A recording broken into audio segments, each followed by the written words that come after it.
Hey guys, welcome. Today we're doing chapter 6 of Unlearn Your Pain. The power is in your hands. As usual, I have some slides.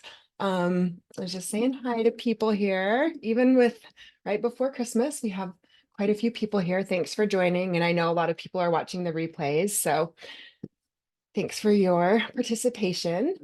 Let me share my screen, get to our slides. And make this easier to read. Okay. All righty. So, chapter 6, the power is in your hands. Here he says the most important factors in getting better are the belief that you do, in fact, have mind-body syndrome. So that's what we talked about a lot in the last chapter, especially. Understanding what factors in your life have caused the stresses and emotions that have triggered the symptoms of mind-body syndrome, even though that's not always obvious or even necessary. So what he's meaning by that is we want to recognize that it's some kind of stress related thing. But if you are just racking your brain and you're like, I don't know what the stressor is, it's probably something I don't remember from my childhood, that can start you getting worried about things and getting into a, dysregulated state. So it's not always necessary to know exactly what all of the stressors are or when it happened or what started it. It is helpful to have that information, but also we don't have to spend so much time trying to figure out that part of it. The main thing is to teach our brains not to have so much fear. So learning the last part, learning how to reverse the neural circuits of pain, fatigue, anxiety, and depression. And like what I was saying, that is by reducing the fear and reducing that feedback that the brain is getting. So if you do have significant doubts that your symptoms are caused by mind-body syndrome, please refer back to chapter 5 and keep finding evidence for yourself, right? So sometimes you might say, my pain is constant, it never changes. But as you start to watch more and more, I've had this happen where like my back was hurting for a few days. And I noticed a couple of times, one time I ran to get the door when the doorbell rang. And I noticed when I got up out of my chair that time, my back didn't hurt. And one time I was doing curbside pickup and the lady was kind of struggling. So I go over and grab the dog food and put it in my car. And then I was like, I didn't even have pain with that. So you might just keep building the evidence, but that is a really, really, really important piece. Oh, and then there's a little typo. You can start even with your doubts. So even if you're not 100% sure, like most people are not 100% convinced right off the bat, so you can still start. And he doesn't talk about this as much, but I've heard him say these techniques, this method is still good for people who do have things like cancer or rheumatoid arthritis because we're decreasing the fear. But especially if you don't have one of those diagnoses, really leaning into that belief that mind-body syndrome is the only thing going on. Over time, you'll likely see the symptoms vary in ways that inform you that they are MBS. So that's what I was talking about. As you're looking for things, you're like, I just was coaching someone yesterday actually who she was actually talking about some hand and foot numbness in the mornings. And she said, I think it's just related to my autoimmune condition. And so we got curious about it. And she had been on vacation once where she was at a retreat. She was feeling really safe and supported. And she didn't have that pain in the morning that whole time she was there. So, keep looking for that evidence. And the methods that he describes here will begin to work for you, at least to some degree. It's really true. I've seen that so often. Don't think that you need to do every single exercise in order to recover. We don't need to be perfectionistic about doing everything exactly and never missing a day. And a lot of people, when they do have a symptom, they think, oh, I wasn't working hard enough. Oh, it's because I didn't, do the exercises every day or something. So starting to just see you're going to have a lot of compassion with yourself and notice those perfectionistic tendencies that you might have, because that's what a lot of us have that have mind body syndrome. Don't put pressure on yourself to get better right away. This is such a hard one, right? Because it's like human nature. If we want some results from going to the gym, it's hard to think, oh, I might not see those results for 6 weeks, even after all this work. So the more you can have this long-term kind of attitude, like this is a lifestyle change. This is how I'm now going to be relating to my stressors and decreasing them. And it's not like a quick fix and then I never have to do this work again. This is like unweaving a lot of unhelpful patterns that you might have formed when you were a child or from society. And, this is unwinding a lot of that. So it does take time. 3 things will happen for you. First, you'll learn to understand yourself so much better. So I've worked with some people that they're like, yeah, the pain being gone is nice, but just those things that I learned of how I can stop being a people pleaser, how I can take more time for myself, not feel guilty, feel my emotions, those kind of things, a lot of people do coaching or therapy just to gain those skills. So you're learning it in the process, in the context of unlearning pain, but these are, you'll learn life skills and you'll understand yourself so much through this work. So second, you'll see significant improvements or cure of your physical symptoms. And finally, you'll gain more mastery and control over your emotions and your life. So really, really good things. Even if you're not like, okay, this wasn't a quick fix, I don't need to just do it for the pain relief. These will be good techniques, exercises, and gaining a lot of insight just by going through this program. So he has the 6 R's for curing mind body syndrome. So reading about mind body syndrome, repudiation of the physical explanations for your symptoms. We'll go through these a little more. Writing exercises, reflecting with meditative exercises, reprogramming your mind, and rebuilding your life. And he says this edition, the 4th edition, is a little different than the last one, includes the new component of verbal expression of deep emotions. So if you are in this world and know like The Way Out by Alan Gordon versus Unlearn Your Pain by Dr. Schubiner, Unlearn Your Pain goes a lot more into expressing the emotions and feeling the emotions and emotional processing that is not really present with The Way Out. Some people, that's all they need is a book like The Way Out. But Dr. Schubiner's book with the emotional expression, he's done a ton of research on how that helps ease pain and decrease mind-body syndrome. So this is a little deeper work that we do here. So you've already taken the first step, reading. So that's what we're doing with this book club. And then the second step, rejecting any diagnoses from your symptoms, for your symptoms actually caused by mind-body syndrome that you may have been given by doctors who are unfamiliar with MBS. So you might have been told, I think this is on the next slide, your back pain is caused by your bulging disc. So what you would say, for example, is my back pain is not caused by a bulging disc or spinal stenosis. You'd kind of remind yourself that, because it's very easy when you've been told some things from doctors, or maybe you had an injury and it was 20 years ago and you have that pulled hamstring, and now when you feel that pain you say, oh, it's because of that horse riding accident and I pulled my hamstring.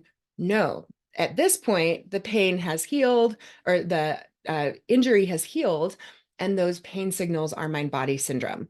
So your abdominal pain is not caused by irritable bowel syndrome. So many times, like, I would be guilty of that. Oh, it's the food that I just ate, or it's my IBS.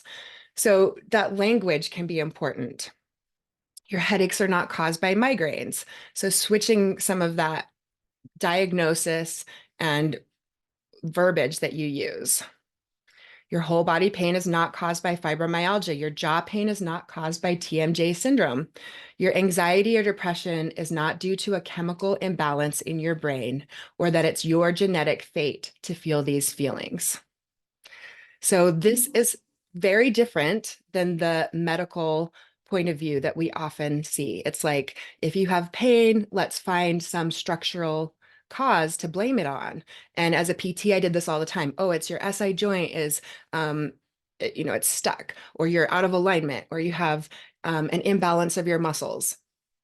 But we know that people can have all of those things, including herniated discs and spinal stenosis and wearing away of their TMJ without chronic pain. So start to watch yourself in the way you're talking about your pain and if you're relating it to a diagnosis. So it is absolutely true that your symptoms are real. They're not imagined or just in your head. They're real pain. They're in the mind and body. They're caused by a set of learned neural circuits that have been activated and are caused by mind-body syndrome. So those are some of the ways you could start to phrase it, right? Oh, here's my neural circuit pain, or here's my, this is a nervous system response, or this is mind-body syndrome, rather than, oh, there's my bulging disc again. So he says to state clearly and forcefully, I have mind-body syndrome and I can cure myself. Or you could say, I have a neural circuit condition, or this is my brain and I can cure myself. So if someone asks you what is wrong with you, a good step, a sign that you're on this path is when you say nothing's wrong with me. We all have mind-body syndrome as part of the human condition. It would be like, blushing when you're embarrassed. You don't say, what's wrong with you? You're like, oh, that's a normal response for something physiological that happened. So nothing's wrong with you. That can be a concept that's really hard to wrap your head around at first, but start toying with it. And even you could start to say, it's possible that nothing's wrong with me. If it doesn't sound quite believable to say, nothing's wrong with me, when you're feeling all those symptoms, it's possible that nothing's wrong with me. This is just, sometimes I'll say things like, I just need to soothe my nervous system, or this just is my, fussy nervous system, something like that. So when you're having these symptoms, you've activated neural circuits that are reversible. That's it. So he has you say to yourself, just say to yourself, I have mind-body syndrome and I can cure myself. And then repeat it out loud. I have mind-body syndrome and I can cure myself. And then say it again loudly and forcefully with determination and belief that you will get better.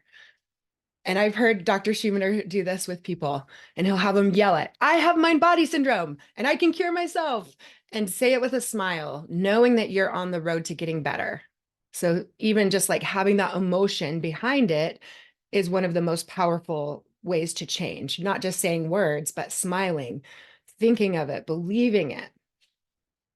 Say it to members of your family, to your friends, to anyone who is a support for you. So with that comment, I mean, I have seen where people try to explain it to their family and they can't quite, get the words right. And it sounds weird when they explain it. It sounds worse when they start to say it out loud and like, okay, this sounds really weird and hokey. So you have the right to not explain it to everyone and not to feel obligated to, go and try to convince people, or when your belief itself is shaky, that can be hard to bring it up a lot and talk to people about it. So I would say, if you have some close people, if you have some open-minded people, especially finding people that are like this that you can talk to, some of these groups, you'll find a lot of people with similar mindset, and that could be easier to talk to them. And the more you talk about it in this way, the faster those neural circuits will rewire. But also just be aware that, if you're talking to some family members that are really skeptical, that could do more to kind of harm your belief. So just determine case by case how much you want to do that. The more you're able to be open with yourself and others about mind-body syndrome, and the more you're able to accept the diagnosis as the true underlying source of your symptoms, the quicker you'll be able to get better. You hear those stories of people having a like an instantaneous recovery. They read Dr. Sarno's book and their back pain is cured. And that has to do with belief. A lot of times they just, it makes sense to them. I actually had one guy that is just local. He took me out to dinner. And so I was explaining this to him. And the next week he had osteophytes in his neck. He was like considering neck surgery. And the next week he said 80% of his pain was gone. But he was from the medical profession. He was a dentist. He just like it clicked for him. So it is easier if you can have that belief, but the quick recovery, I think I've heard, is only estimated around 10% of people. So 90% of people are not going to just instantly believe and have that full recovery quickly. But just toy with that idea that the more I'm believing it, then the faster this process actually will go. So mind body syndrome or symptoms can be very severe. So this is just to remind you, we've talked about this in previous chapters, but sometimes if you have severe pain or anxiety or depression or fatigue, it's hard to grasp the idea that the condition is not caused by some kind of severe physical damage or injury. And, you know, a lot of people do talk about, oh, depression, it's just this chemical change. This is how you are. You're just always going to have to be on medication because your body and brain are just not working right. It's, you know, you might hear those kind of things. So just keep questioning those with that open mind and know that mind body symptoms can be severe. It's not like if it's a really severe thing, that's a sign it's not mind body. No, it can be equally as severe or more if you have mind body syndrome. Because emotions and stress activate the exact same mechanisms as a physical injury. So it would be like the circuitry, we're using the same circuits. It could be stressed from an emotional stressor, or it could be a physical injury, but the circuits of the brain are the same. And that's why you could have pain that feels exactly like, you know, that like phantom pain. Someone feels like they have pain in a limb that's not even there anymore. And that's just from these neural circuits. Okay. Oh, someone was just asking. Sorry, I got distracted. I'm like to bounce between the chat. Yeah, someone was just asking about buying the book and you can buy it on Amazon. Yes, you can buy it on Amazon. I've seen the Kindle version if you want to get it quicker. I think Dr. Schubiner's website has books as well. Okay. The brain is attempting to tell us that we're in danger or to protect us. So this is all that's happening. Our brain is sensing danger in one way or another. With mind-body syndrome, the danger is not a physical injury, but rather some kind of social situation that our brain has decided is dangerous, you know, in quotation marks, because we're like, why does my brain think it's dangerous to go to a new work party with a bunch of people I don't know? But that could be perceived as stressful to your nervous system, to your brain. There's, you know, a bunch of people I don't know. I might say something that's stupid. I might be rejected by them. I'll be kicked out of the tribe. Kind of primally, our brain goes to like these primal security things. I don't want, you know, to be rejected by people. So I'll just not even go to that thing. And now I have this headache to have a good excuse not to go. And again, it's not like he talks about this in previous chapters. It's not like we're making it up somehow to get out of doing things. Our brain is just really like, hey, this is dangerous for you. Maybe you've done too much today, or maybe, right, this is like the primitive brain. So I'm going to keep you safe, in air quotes, by giving you this pain or these symptoms. So do not be fooled by how severe or how frequent your symptoms are. Pain or other symptoms are not imaginary or simply in your head. Your brain has learned them and you can reverse them.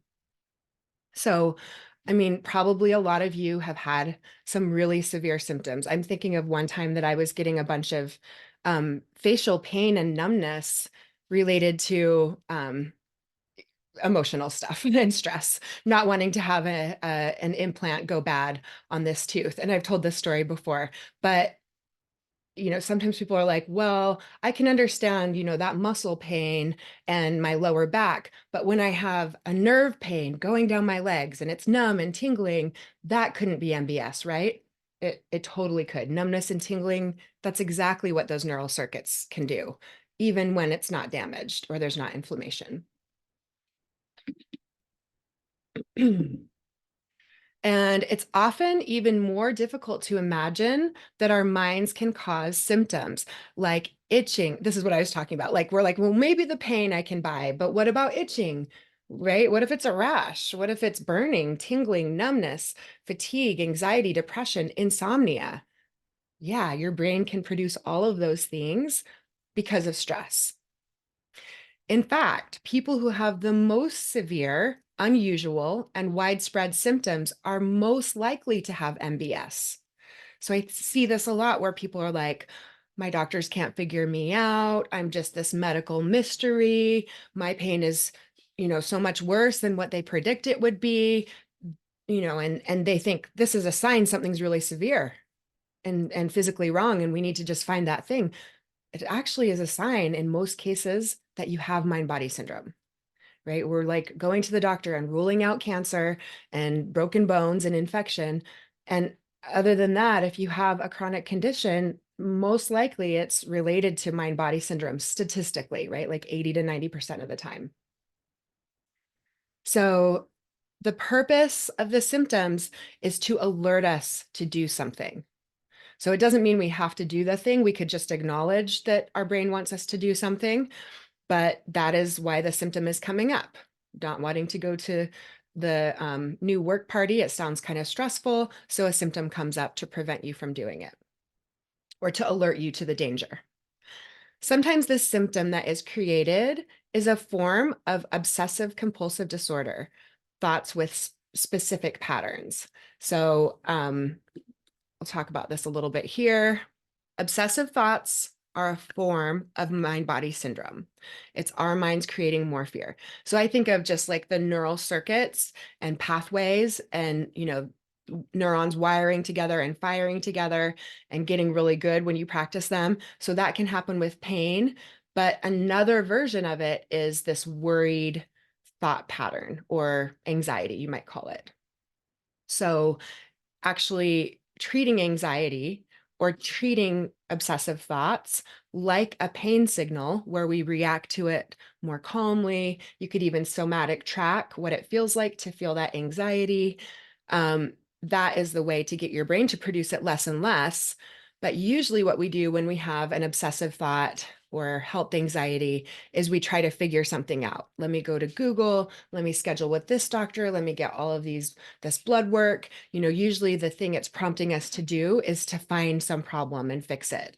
But when we can just say like, oh, this is how I feel when I get anxiety. Oh, here's another time to practice like soothing and calming my nervous system when I feel these kind of thoughts that are trying to, basically make me go do something. Then your brain learns to produce them less and less. But this is how it could look. Beginning to worry about the symptoms, wondering if there's something physically wrong, worried that the doctors missed something, doubt the diagnosis of mind-body syndrome, or just focus on the symptoms virtually all of the time. If you notice yourself in that pattern, this is a habit of worrying about things. And you might look in other areas of your life. Am I the kind of person that goes to the worst case scenario?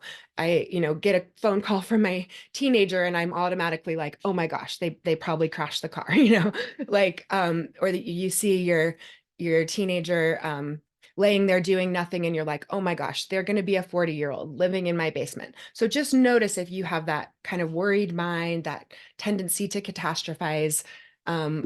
That's why working on this stuff will help you in all areas of your life. Because how nice would that be to not have to worry obsessively about every little thing? The main thing we want to do is lower the fear. If you just take one message away from this whole chapter, that's what we're doing, is lowering the fear however we can by our beliefs or by calming our nervous system.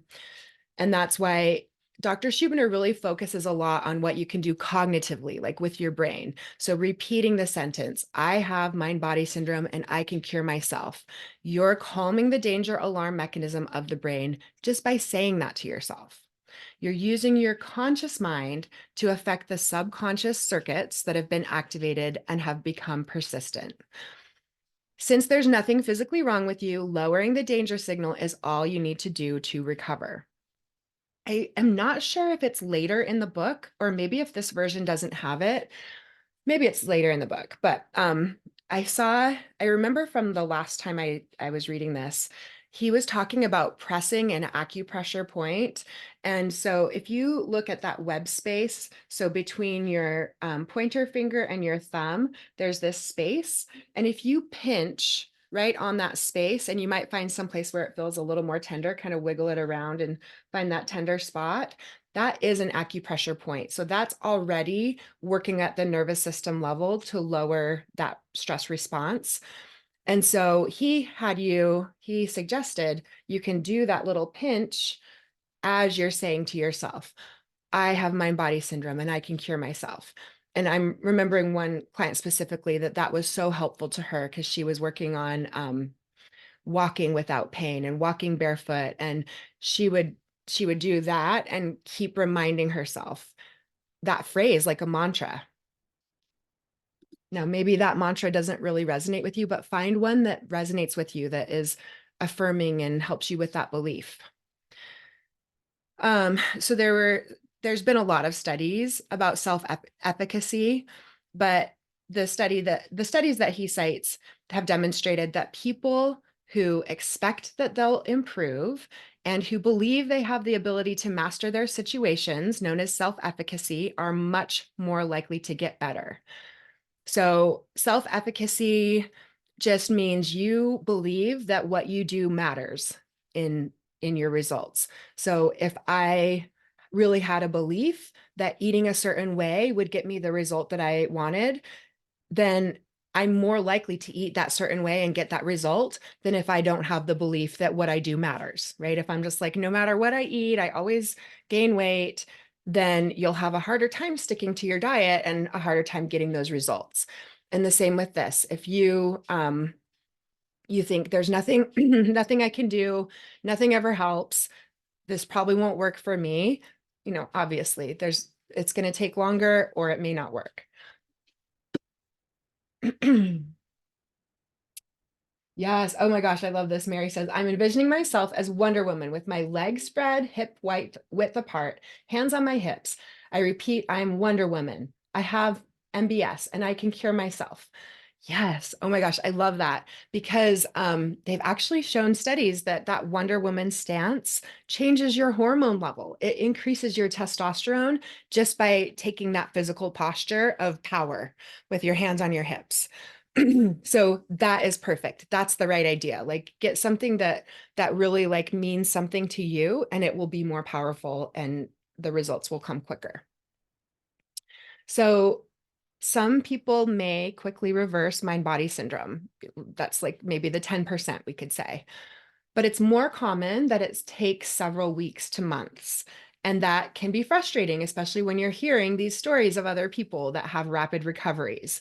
That's the exception. That's what we all like to talk about it because it's so fun. But if you're not falling into that category, please don't give up. Still have hope. Please be patient and recognize the neural circuits of mind-body syndrome have been activated for quite some time. It can take time to unlearn them. The circuits are like habits that have built up over time, and making new habits is often a slow and gradual process. Excuse me. So a lot of times I'll say like, what if you were only aiming for like a 1% change per day? Like it doesn't have to be going all the way from 10 out of 10 pain to completely gone. But if you even just made a little progress each day, there was this one time when, I was able to meditate and my pain was only a 7, right? Like baby steps. And just remember, it's very rare that people just form a whole bunch of newer neural circuits and get rid of their pain immediately. And a lot of times those people actually have something come back up later in their life and they do have to address this stuff eventually. So don't think that it's like has to go a certain way for it to look right for you. This is making a lasting change, a lifestyle change. And if you put too much pressure on yourself to get better quickly, that will delay your progress.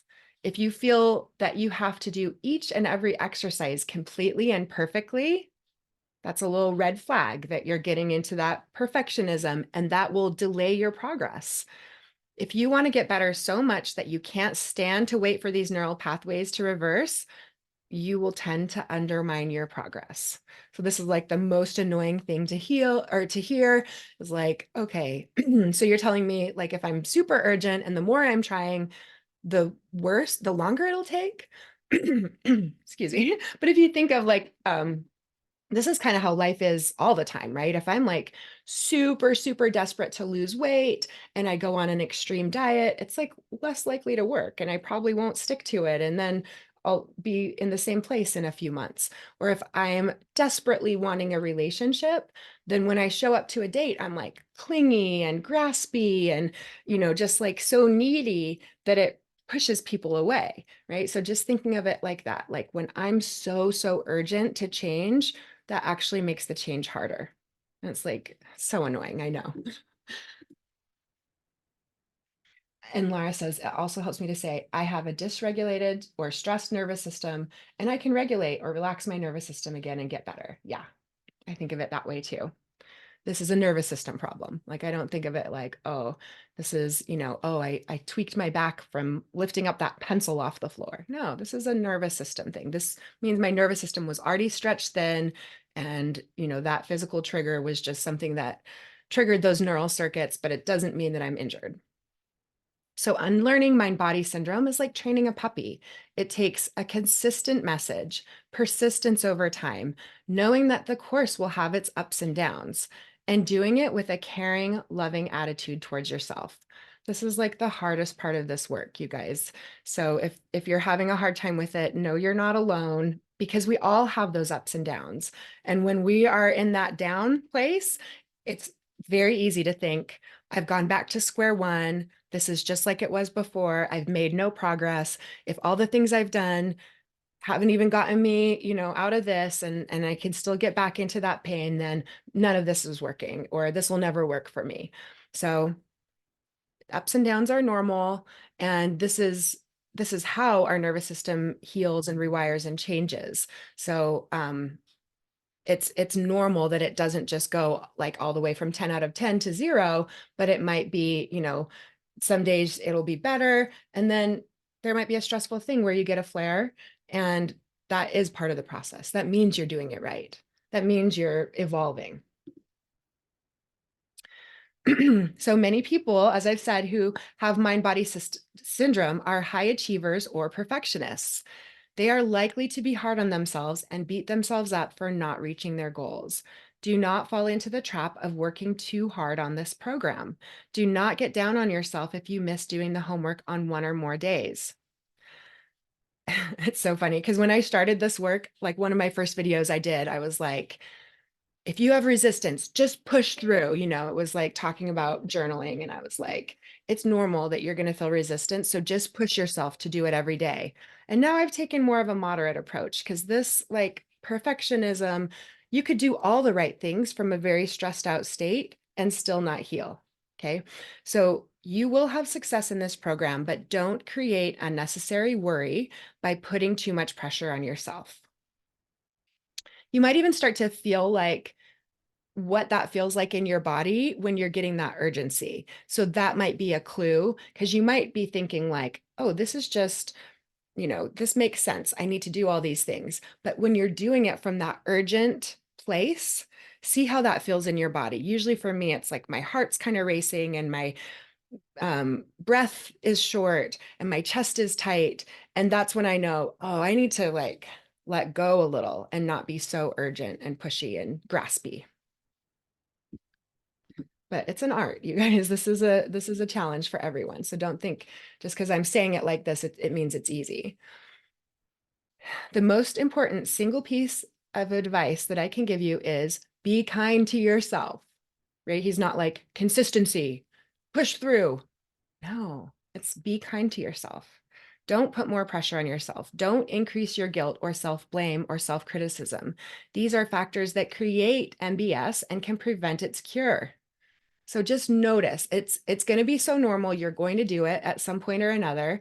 And you can be like, ah, this is what Dr. Schubiner was talking about. This is where, I didn't do the meditating or journaling, and now I feel so guilty and I'm going to beat myself up. And that's your chance to practice compassion for yourself. Oh yeah, I was really tired. I did need some rest. That makes sense, right?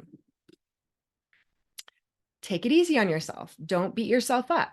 Don't worry if you don't see improvements immediately. Continue to do the exercises in this program. And if you do, you will benefit and the people in your life will benefit.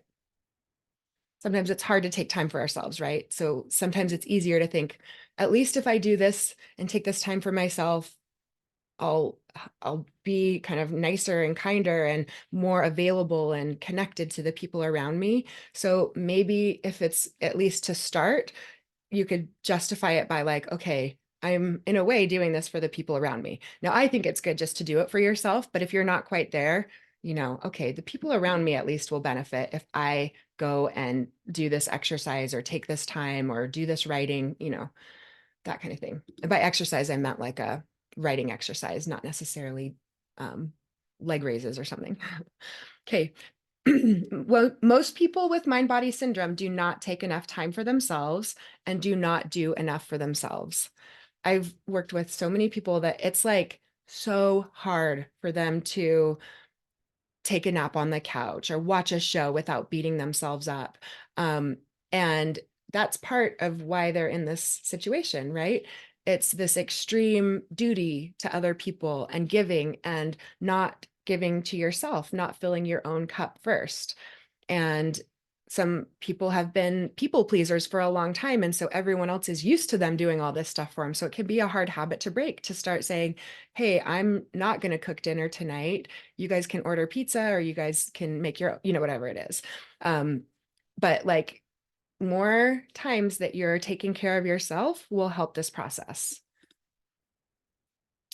Even though this program is designed for 28 days, it is often just the beginning of a journey of recovery. So don't think, okay, it's a 28-day program. I need to be better by that time. It's often just the beginning. And if you can have this perspective that it would take a month or several months or a year, then you'll ease that pressure on yourself and things will go faster. So I was just coaching on this yesterday where someone was really wanting to change the health anxiety portion of it, but also realized I've been having these kind of symptoms and stomach pains and things since I was 4 years old. And so, after a few decades of this wiring, it's kind of a lot to imagine that in 1 month I'm going to unlearn all of that. But if I think, maybe I've had this for 34 years and I'm going to give myself 1 year to really like do this program and see these results. That's still quite a small time compared to, all the time that it's been developing. And a lot of people, it doesn't mean that you will never feel better until the end of that year. It'll still be like up and down. But like, as far as really not having that chronic symptom anymore, I think a lot of people, if you said, if you give yourself a whole year or several months doing this, but then in the future, anytime this comes up, you'll know how to handle it and it'll come up so much less.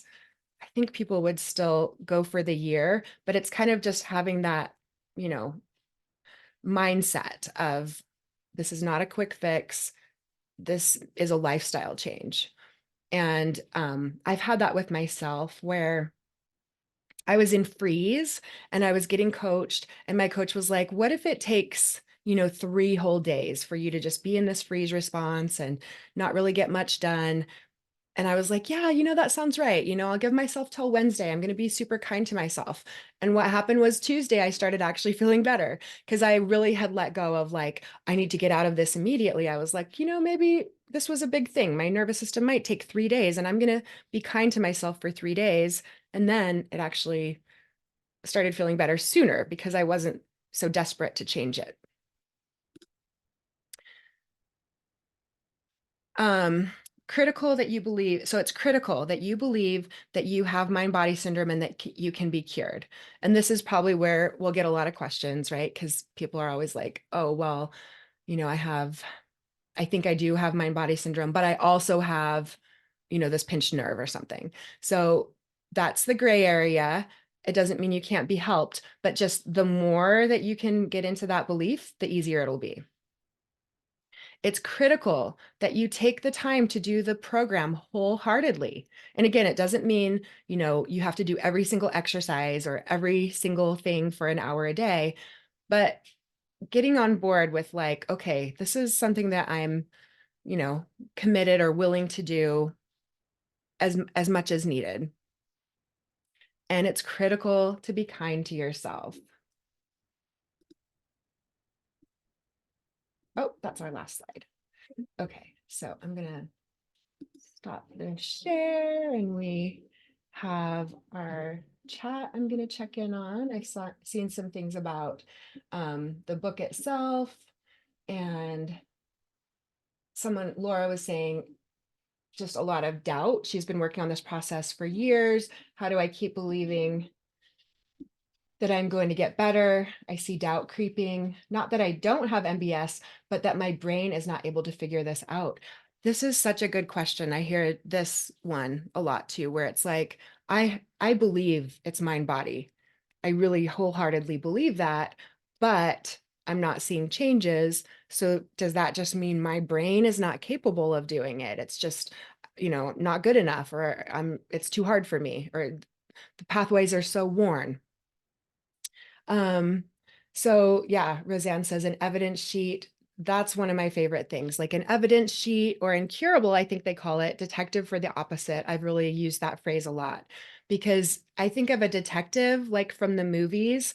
They have this notebook with them all the time, and they see one little hair or one little crumb and they're like, oh, here's a clue, right? And they're writing it down.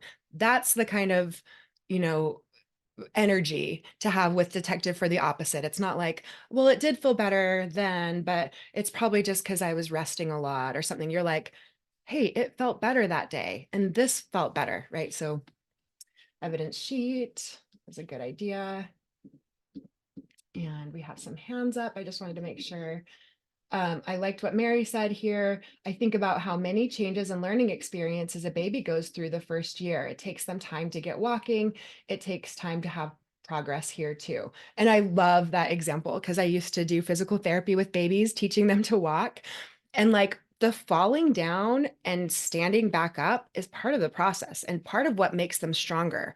And part of what makes them know how to balance on different surfaces is that experience of sometimes wobbling and sometimes falling and pushing back up and getting stronger each time, so that then they're falling less and they're strong enough that they can walk further without falling, right? So that's such a great example.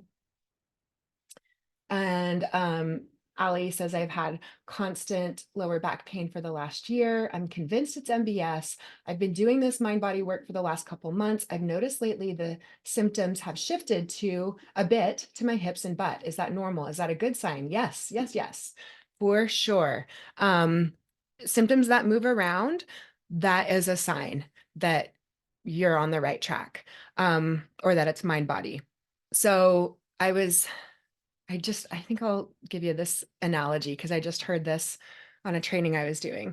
They talk about a noisy neighbor where, like, say there's one person in an apartment building that's being noisy, and then the place under them, they're like, hey, stop. And so they're being loud, and that wakes up more of the neighbors. And then the neighbors call the police, and then everyone in the building is awake. So that is kind of an analogy of what can happen with our nervous system and these pain signals.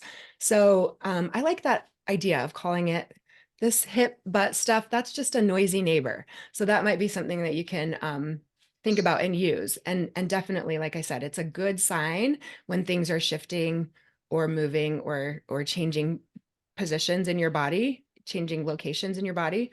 It's a good sign that it's not structural.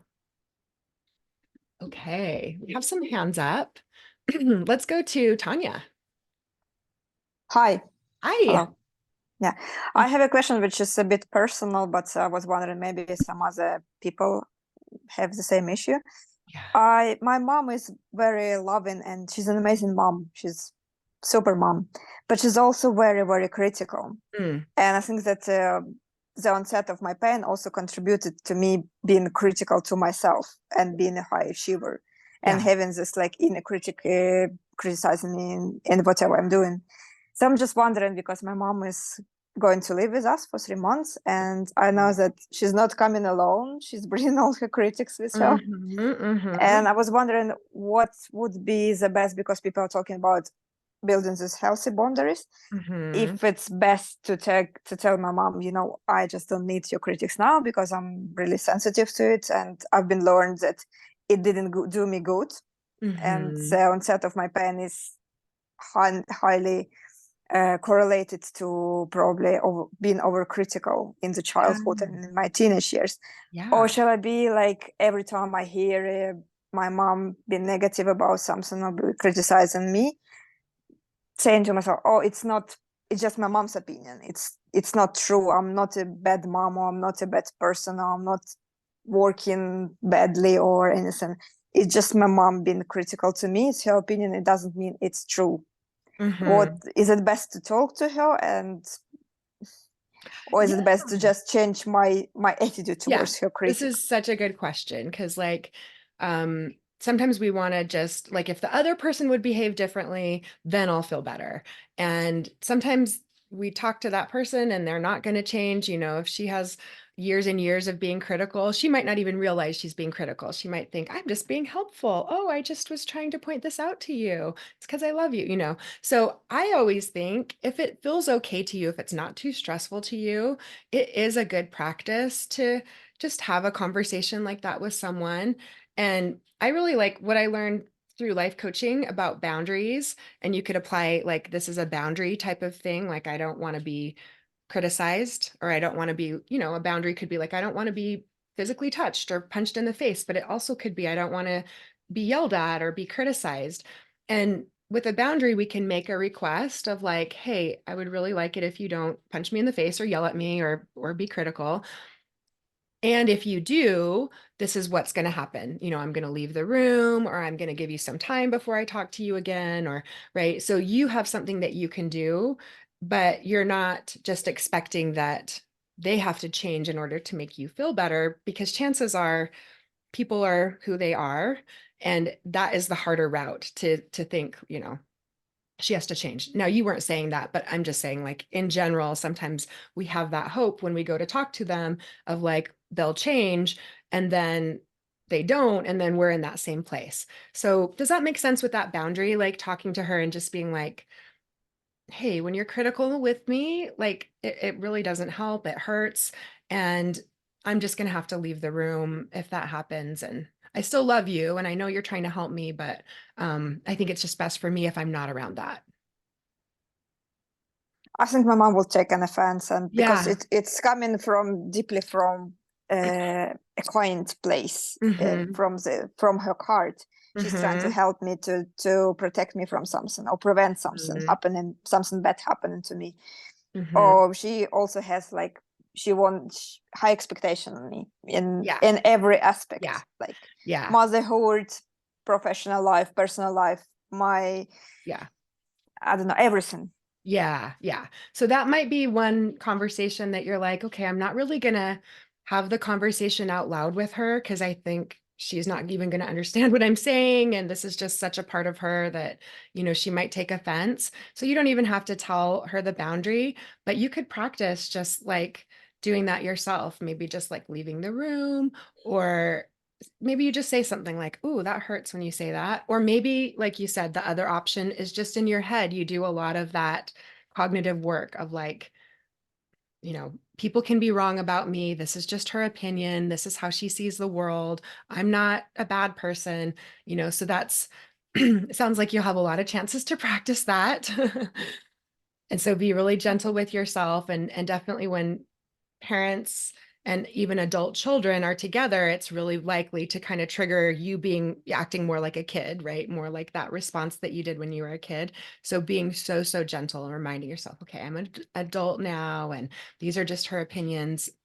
That's a good way to address it too, is not even really trying to talk to her about it if you don't think it's going to be receptive, if she's not going to be receptive to it. Or does that make sense? Yeah. Good luck with that. Thanks. This is so good. Yes. And again, this is like what we're talking about with like lifestyle changes and whole like changing dynamics and stuff. Because I didn't realize it till I started reading the book, actually. Yeah. Oh, And then I good. started Yeah. looking like how my the mom of my husband treats Yeah. him and how the others moms are treating the kids, and I understood that yeah, it's probably like a bit a bit too much critic. Yeah. Yeah. And so many of us were really taught that like the way to change is to really be critical of ourselves. And if we are doing well, what can I look for that's bad that I can work on? Right. Like it's just Exactly, that's what different. that's how Like, I lived my life all the time, looking yeah. for the small things that needs to be improved instead of like having the whole picture that is actually good enough. Yeah. Yeah. Yeah. So I would do just like a lot of whatever is regulating for you and self-care and knowing that that is how you'll feel better and you'll show up better for the people around you. But like trust in this counterintuitive process of, you know, being very nice to yourself instead of being really hard on yourself. Yeah. But it's like Thank you. different than what most of us have learned. Yeah, no problem. And Mary said, I love my mom too, but there were some things I think it's okay to talk to her, but do it softly without placing the blame on her and not bringing up the old. Just tell her what you need now. Oh, I love that, right? So it's not like you have to be like, "Do you remember all those times in my life that you've been so critical? That really hurt me." You're just like, "Hey, when you say you're a bad mom, like that really hurts and it physically hurts me too." You know what, however you'd say it, but yeah, focus on what's going on in the moment and like what she could do differently in the future, but also maybe not necessarily expecting that she's going to be the one to change for you to feel better. We do have another hand up, and I remembered finally that I'm going to get back to this question. I think I saw Barbara on here. Barbara sent me a message clear back in November from book club that she was on, and she had posted a question, and I think it's relevant, and we have some time, and then I'll get to you, Roseanne. So, after several years of dealing with pain, I'm almost a total convert to the mind-body issue. However, I've seen this particular situation addressed or sorry, I've never seen this particular situation addressed. My pain in my foot, hip, and low back is only on load bearing activities. When I'm off my feet, I have no pain. Because of that, it's easier to assume that it must be a structural problem, although no imaging has ever found anything wrong. So I guess that would seal it for me. But why is the pain only on load bearing? It's true that sometimes my foot will hurt when I'm not putting weight on it, but weight bearing is the most intolerable. I love this question because that's again one of those tricks of the brain that we're like, but if it was really mind body syndrome, how come, I'm not even thinking about it when I go to move or I'm standing up, but my brain already produces it. So, like, just this happened with someone who was like, I have this new pain in my elbow, and I think it must be structural because the only time it hurts is when I move it. So, that is just not really true with this world.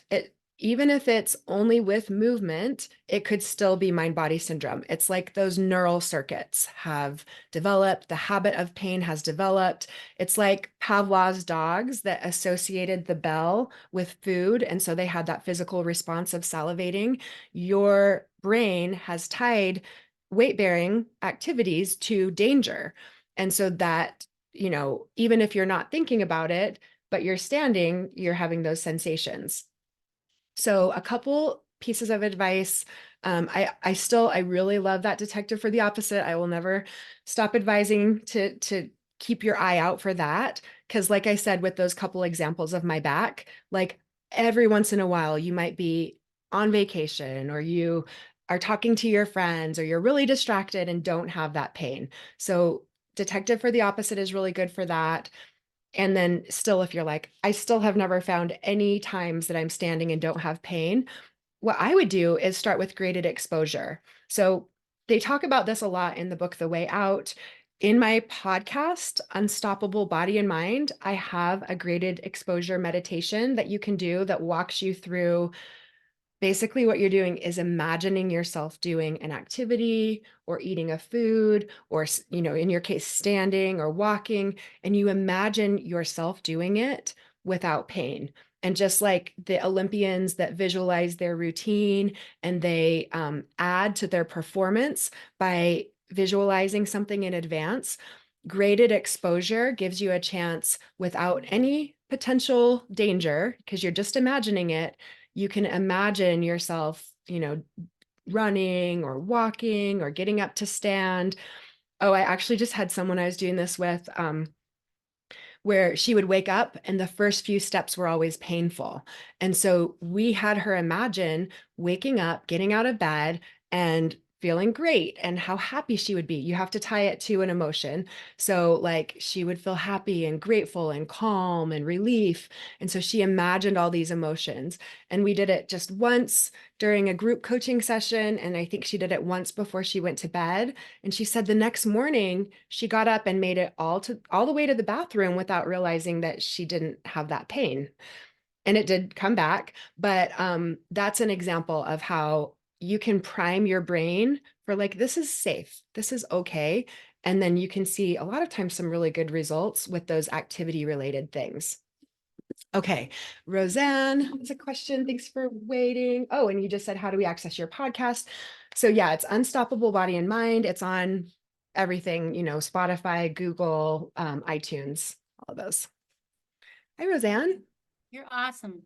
I Oh, thank just wanted to share a technique that's really helped me a lot. yeah. These statements like, what does he say? I have body-mind syndrome and I can cure myself. Yeah. I have a mirror. It's one of those, I don't know what you call them, but it's about like 1.5 feet wide by 5 feet tall or something. Mhm. Oh, yeah. And I started writing down things on the mirror with dry erase pencil Mhm. and saying the things to myself. And Mhm. one of the things is my body naturally heals. Ooh, I love that. And I I try and do it every day, but I'm going to add, and so there's a bunch of things like I'm strong, I'm healthy, I'm capable. Or Mhm. one of them is I have these sensations and I can correct them. Mhm. Ooh, I love that Um, one. but what I'm going to add, the thing that you talked about today, I'm going to add, I think it's called the Hoku point, Hoku. Mhm. I'm going to, on the thumb web, Oh, I'm yeah. going to add that. And Yes. I'm going to add the things that you said today. I mean, and the other thing I really wanted to add to that is I separated from my husband. And when I did that, when I was living with him, there was a certain amount of self-consciousness and I didn't have a lot of space in that marriage. And since I've been doing it over here, it's like there's more personal freedom when I read it and Mm. it feels more empowering. And so, but I'm going to do what you said. I'm going to really, work with the voice modulation and press that Hoku point. So thank you for that. Mhm. Yeah, and I'll just add just to remind you or remind everyone what he says is like smile, try to have the emotional component because we know Yeah. it's so cool because like I love like manifestation stuff and all that like and really what they say for manifesting is the same kind of stuff. Like you think of that car that you want to have and how good you'll feel when you're driving it and you imagine the wind in your hair. And that's exactly how Dr. Schubiner describes doing this graded motor imagery or graded exposure is like imagine Mhm. yourself walking and you're walking on the beach and the sun's on your face and you're smiling in real life. And even smiling in real life helps trick your brain into creating dopamine so that you feel better. So, yeah, adding emotion to it too is just like makes it so much more powerful. So, yeah. So can I just say one other thing? Yeah. I find that for myself, I use a very loving voice and Yeah. look, and that I think to me feels like it reaches my emotional body Yeah. because like Tanya, I've been incredibly critical for as Yeah. long as I can remember. Yeah. And so that's kind of keying into my emotional body. So I just want to Mhm. share that. And thanks again. Oh, you're welcome. And so one thing I wanted to share from what you said earlier is like a little variation of like my body always heals or whatever you said is like I got this from someone. My body is a healing machine. I love that. Yeah. My body is a healing machine. If you think about it, like you have a little Yeah. scratch or cut or something, you don't have to meditate in order to heal that cut. It heals on its own. So yeah, my body is a healing machine.